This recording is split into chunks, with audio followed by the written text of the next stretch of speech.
জীবনটা আমার পুরো নরক বানিয়ে দিলি রে তুই। আমি নরক বানালাম তোর জীবন?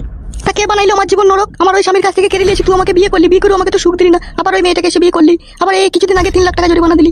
তো সারা জীবন কি ওয়াই করবি নাকি বে? বকি না যা হওয়ার হয়ে গেছে, ওইসব কথা বলে কোনো লাভ হবে না। বকিস না, খালি সময়ের অপেক্ষায় থাকবি তুই। তুই কি মানে ঝগড়া করার লেগে এই ঘরে ডাকলি নাকি আমাকে বল? ঝগড়া করার লেগে কেন ডাকবো বে? তোকে সবার লেগে ডাকলাম, চুকুই শুয়ে পড়। বেরলো সুচ্ছি আমি। ওটা আবার কি হচ্ছে ওখানে বসে বসে? সেটা আমার মন, আমি রাতে ঘুমাইতেও পারি, জেগে থাকতেও পারি। তোর ঘরে এসেছি, বাস ঝামেলা মিটে গেল, তুই শুই পড়। তুই কি গাড়িতে চাপারে? এক লাত মারবো মুখে, গাল দিলে আমাকে। লাত মারবি তুই আমার মুখে? হ্যাঁ, তা গাল দিলি লাত কি তোকে চটি করেও মারতে পারি। বে এটা শুনগা গান মারাচ্ছিস নাকি একটু? চাচাকো মারবো তোকে, আপসে মেরে দেবো।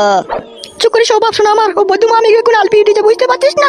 ও আমার সাথে এখন সতীনের মতো ঝগড়া করবে বলে বসেছে। চল চুপ করে শোয়।